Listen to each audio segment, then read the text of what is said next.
यार ये इन्वेस्टमेंट्स और मार्केट्स इसलिए सीखे थे कि अपने पैसे को मल्टीप्लाई करूंगा। ये सीखते सीखते कुछ 6-6.5 साल हो गए। आज तक कितने ही लोग आए हैं मेरे पास, फ्रेंड्स, फैमिली, रिलेटिव्स, कि यार मेरे पैसे ले ले, लगा दे, मेरे पैसे ले ले, अपने हिसाब से अपने मार्केट्स में लगा दे। अब यार मैं इतना भी एक्सपर्ट नहीं हूं कि इतना ज्यादा पैसा इतने अच्छे तरीके से लगाऊं और सबको अच्छे रिटर्न्स भी दे दूं। रिस्पॉन्सिबिलिटी तो बनती है ना भाई।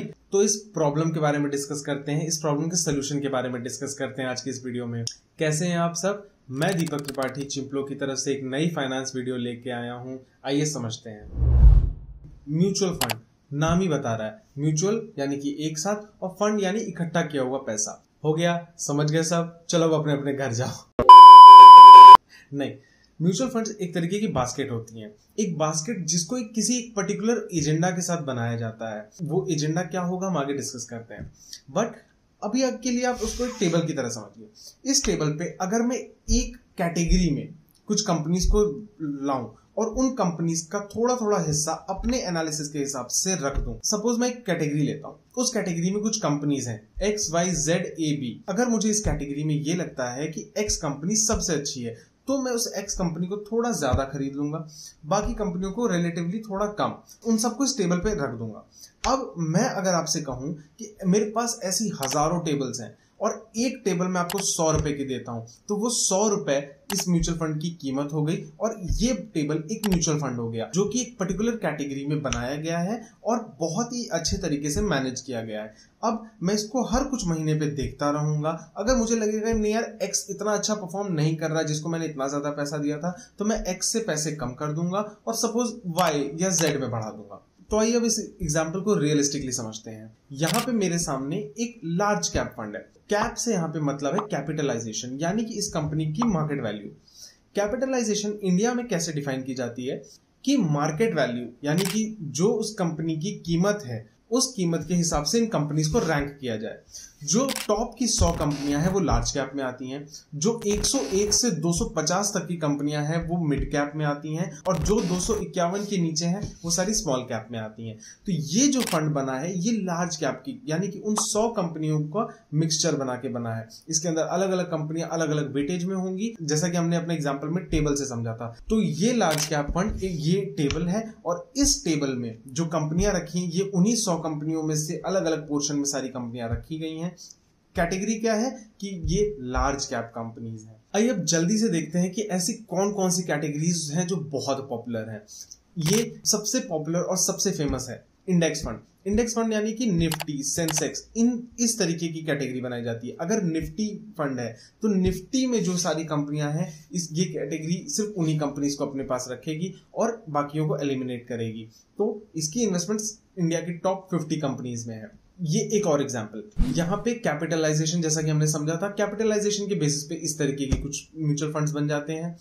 अब अगर हम बात करें थीमेटिक के ऊपर, थीमेटिक क्या होता है कि पर्टिकुलर थीम के ऊपर, मे बी वो फार्मास्यूटिकल हो सकता है, वो टेक्नोलॉजी हो सकता है, वो इंफ्रास्ट्रक्चर हो सकता है, वो रिसोर्सेज और एनर्जी हो सकता है, वो कुछ भी हो सकता है। तो इस तरीके की कैटेगरीज बनाई जाती हैं जो कि एक पर्टिकुलर सेक्टर या पर्टिकुलर थीम पे बनती हैं। और कौन सी कैटेगरीज हैं हमारे पास? हमारे पास डेट में भी कुछ कैटेगरीज हैं, जैसे कि ये एक बॉन्ड फंड है। इस बॉन्ड फंड में बहुत सारे बॉन्ड्स में पैसा डाला गया है। गवर्नमेंट भी हो सकता है, वो प्राइवेट भी हो सकते हैं। ये ELSS फंड है। ELSS क्या होता है? ELSS एक टाइप का म्यूचुअल फंड है जिसमें आप पैसा डाल के अपने टैक्सेस बचा सकते हैं।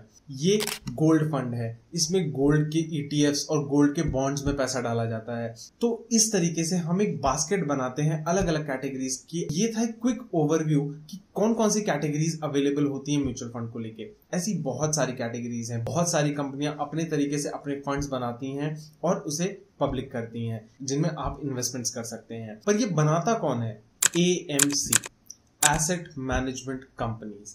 ये एक टाइप की कंपनियां होती हैं जिनका काम एसेट्स मैनेज करना है, यानी कि जो म्यूचुअल फंड्स बनाती हैं उन्हें AMCs कहा जाता है, एसेट मैनेजमेंट कंपनीज।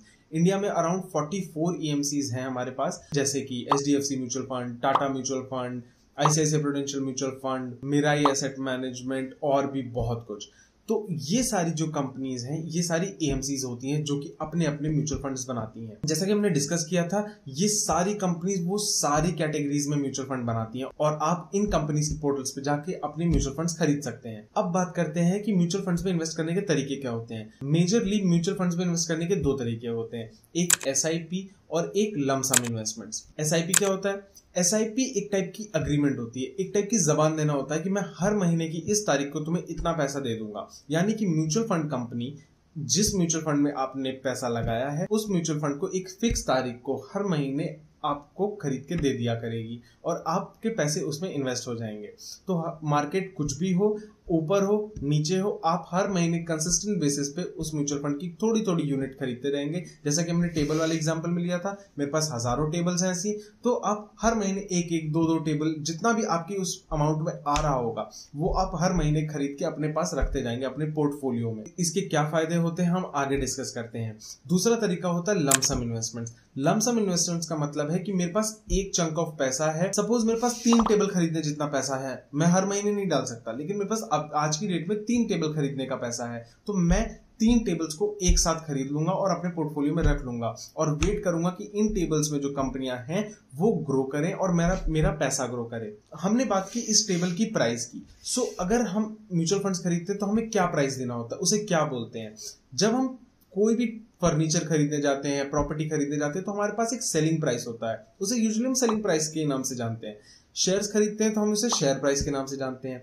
जब हम म्यूचुअल फंड खरीदते हैं तो इस प्राइस को NAV, नेट एसेट वैल्यू कहा जाता है। ये आपकी म्यूचुअल फंड की कीमत है। सपोज इस टेबल की हम बात कर रहे थे, तो अगर एक टेबल की कीमत 100 रुपए है और आप हर महीने 1000 रुपए डालना चाहते हैं तो आपको हर महीने 10 यूनिट टेबल मैं आपको क्रेडिट कर दूंगा। सेम तरीके से म्यूचुअल फंड काम करेगा कि आप जितना भी पैसा डालना चाहते हैं म्यूचुअल फंड में, उसकी मार्केट रेट के हिसाब से जो भी NAV का प्राइस होगा उतने प्राइस के हिसाब से उतनी क्वांटिटी आपको डिलीवर कर दी जाएगी। पर यार मेरे जैसे तो बहुत सारे लोग होंगे जो सेम म्यूचुअल फंड में पैसा डाल रहे होंगे, हजारों करोड़ों की बात होगी यहाँ पे, तो इतना पैसा कौन मैनेज करता है? म्यूचुअल फंड्स को मैनेज करने वाले एक्सपर्ट्स होते हैं, उन्हें फंड मैनेजर्स कहा जाता है। जब भी आप कोई म्यूचुअल फंड एनालाइज करेंगे आपको वहां पे उसके फंड मैनेजर का नाम जरूर दिखेगा। आप उनकी हिस्ट्री चेक कर सकते हैं, आप उनको भी चेक कर सकते हैं कि वो कितने एक्सपर्ट हैं इस फंड को मैनेज करने के लिए। अब हम बात करते हैं कि म्यूचुअल फंड्स में आपको क्यों इन्वेस्ट करना चाहिए। म्यूचुअल फंड्स में इसलिए इन्वेस्ट करना चाहिए क्योंकि ये जो फंड मैनेजर्स हैं ये हाईली एक्सपर्ट लोग होते हैं। इन्हें बहुत अच्छे से पता है कि किस कंपनी में कितना पैसा इन्वेस्ट करना चाहिए, कब उसे चेंज करना है, कब नहीं करना है, वो हर चीज को बहुत अच्छे से समझते हैं। इसलिए हमें डीप एनालिसिस करने की जरूरत नहीं होती, यहाँ पे कंपनी बाय कंपनी एनालिसिस करने की जरूरत नहीं होती हमें, और हर महीने एनालिसिस करने की जरूरत नहीं है। वो काम हमारे बिहाफ पे वो कर रहे हैं। हमें सिर्फ एक म्यूचुअल फंड लेना है, SIP करनी है या लमसम करना है और उस पर स्टिक रहना है, बस। अब जो मैं SIPs के फायदे की बात कर रहा था वो ये है कि SIPs आपको मार्केट के उतार चढ़ाव से बचाएंगी। जब मार्केट गिरेगी तब भी आप पैसा डालेंगे SIPs में, और जब बढ़ेगी तब भी आप पैसा डालेंगे SIPs में। होगा क्या कि एक बैलेंस अमाउंट, एक एवरेज अमाउंट आपकी बनेगी जो कि मार्केट से इतनी ज्यादा इन्फ्लुएंस नहीं होगी। एक बैलेंस बना हुआ चलेगा और ओवरऑल एक लॉन्ग टर्म में आप अपना पैसा ग्रो कर पाएंगे विदाउट लूजिंग दैट अमाउंट। जिन म्यूचुअल फंड कंपनीज का हमने नाम लिया उनके हम कुछ के लिंक्स नीचे छोड़ देंगे, आप उनके पोर्टल पे जाके डायरेक्टली एक अकाउंट खोल के म्यूचुअल फंड शुरू कर सकते हैं। वरना अगर आपने एक अच्छे ब्रोकर के पास अपना अकाउंट खोला है तो आपके ब्रोकर भी वो फैसिलिटी देते हैं। हम कुछ ब्रोकर्स और म्यूचुअल फंड हाउसेस का लिंक नीचे छोड़ देंगे, आप चेकआउट कर सकते हैं। पर यार पैसा तो है ही नहीं हमारे पास, सब कुछ तो सीख लिया पर पैसा भी तो चाहिए ना इन्वेस्टमेंट करने के लिए। म्यूचुअल फंड आप 150 रुपए महीने से शुरू कर सकते हैं। सो बहाने बंद करिए, अकाउंट खोलिए और म्यूचुअल फंड शुरू करिए, एक SIP शुरू करिए और उस पर स्टिक रहिए एटलीस्ट 1 साल तक। 1 साल तक अगर आप इस चीज पे स्टिक रह गए तो आप इसका मैजिक देख सकते हैं। आप कंपाउंडिंग जो हर कोई बहुत बात करता है, आप उस कंपाउंडिंग का एक्चुअल मैजिक देखना शुरू कर देंगे। अब कुछ पॉइंट्स रह गए हैं जिन्हें हम जल्दी से डिस्कस कर लेते हैं। अगर म्यूचुअल फंड हाउस मेरे पैसे इन्वेस्ट कर रहा है, मुझे रिटर्न्स लाके दे रहा है, तो वो मुझसे क्या चार्ज कर रहा है? म्यूचुअल फंड्स 2 तरीके से पैसा कमाएंगे, एक एग्जिट लोड और एक एक्सपेंस रेशियो। एग्जिट लोड एक बाउंडेशन होती है कि आप इस म्यूचुअल फंड को अगर खरीदते हैं, इस म्यूचुअल फंड में अगर आप अपना पैसा डालते हैं, तो आप अगर एक सेट ऑफ टाइम से पहले अगर अपना पैसा निकालेंगे तो आपको कुछ चार्ज देना पड़ेगा। सपोज एक म्यूचुअल फंड है जो कि कहता है कि 6 महीने के अंदर अगर आपने पैसा निकाला तो आपको 0.50% पैसा हमें देना पड़ेगा। सो 0.50% उस म्यूचुअल फंड का एग्जिट लोड हो गया। दूसरा पॉइंट है एक्सपेंस रेशियो। एक्सपेंस रेशियो वो एक गारंटीड अमाउंट है जो कि आपको अपने म्यूचुअल फंड हाउस को देना ही पड़ेगा। ये 0.2%, 0.3, 0.10, 0.02 कुछ भी हो सकता है, बट उतना पैसा आपको अपने म्यूचुअल फंड हाउस को देना पड़ेगा जब भी आप अपने पैसे निकालेंगे। सो ये 2 तरीके थे जिनसे म्यूचुअल फंड हाउस कमाता है। अब अगर आप इन्वेस्टमेंट करने जा रहे हैं तो आप किस बेसिस पे इन्वेस्टमेंट्स करेंगे, म्यूचुअल फंड कैसे सिलेक्ट करेंगे, इसके ऊपर मैं एक डिटेल वीडियो बनाऊंगा। बट आपको आज मैं एक बेसिक ओवरव्यू देता हूं कि कैसे आपको अच्छा म्यूचुअल फंड चूज करना है। सबसे पहले आपको एक बेसिक आइडिया होना चाहिए, न्यूज से अपडेटेड रहेंगे तो आपको पता रहेगा कि आने वाला फ्यूचर किस तरीके की चीजों का है। सो अगर सेक्टर में जाना है या लार्ज कैप में जाना है तो हम उस तरीके से डिसाइड करते हैं कि मुझे किस सेक्टर में इन्वेस्ट करने की जरूरत है। कोविड स्टार्ट हुआ था, लोगों ने फार्मा सेक्टर्स में बहुत पैसा लगाया था, सेम लॉजिक।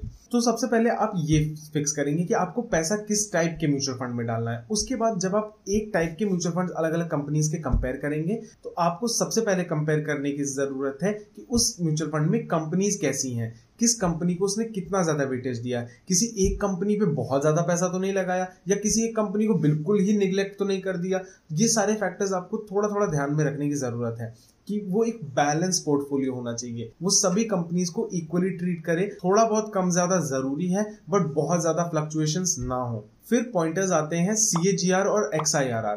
जब भी आप कोई म्यूचुअल फंड देखेंगे तो उसमें CAGR यानी कि कंपाउंडेड एनुअल ग्रोथ रेट वो आपको बहुत ही बड़े अक्षरों में दिखाएगा और XIRR बहुत ही छोटी से कहीं पे नीचे डाल देंगे उसको। फैक्टर क्या है कि CAGR हमेशा म्यूचुअल फंड का रेट ऑफ इंटरेस्ट अच्छा दिखाता है। वो ये दिखाता है कि म्यूचुअल फंड बहुत अच्छा परफॉर्म कर रहा है, वो बहुत अच्छे रिटर्न्स जनरेट कर रहा है, बट वो एक एवरेज रिटर्न है, वो एक फिक्स रिटर्न नहीं है, वो एक बहुत ही जनरलाइज्ड रेट ऑफ इंटरेस्ट है जो कि आपको नहीं मिलेगा। आपको फोकस करना है XIRR पे, इसकी कॉम्प्लेक्सिटी पे नहीं जाते हैं। बस इतना समझिए ये जो परसेंटेज है वो आपको बहुत ही प्रिसाइसली और बहुत ही एक्यूरेट तरीके से बताएगा कि आपको इस म्यूचुअल फंड से कितना पैसा एक्सपेक्ट करने की जरूरत है। तो यार इतना ही था इस वाली वीडियो के लिए। अगर अच्छा लगा वीडियो को लाइक करो, चैनल को सब्सक्राइब करो। नीचे हमारे कुछ और सोशल मीडिया हैंडल्स दिए हुए हैं, उन्हें प्लीज जाके फॉलो करो। हमें हमारे पर्सनल हैंडल्स पे फॉलो करो। हमें अपने थॉट्स प्लीज कमेंट सेक्शन में बताइए कि आपका इस पूरे म्यूचुअल फंड और SIPs और लम सम में आपका क्या थॉट है, आपका क्या पॉइंट ऑफ व्यू है।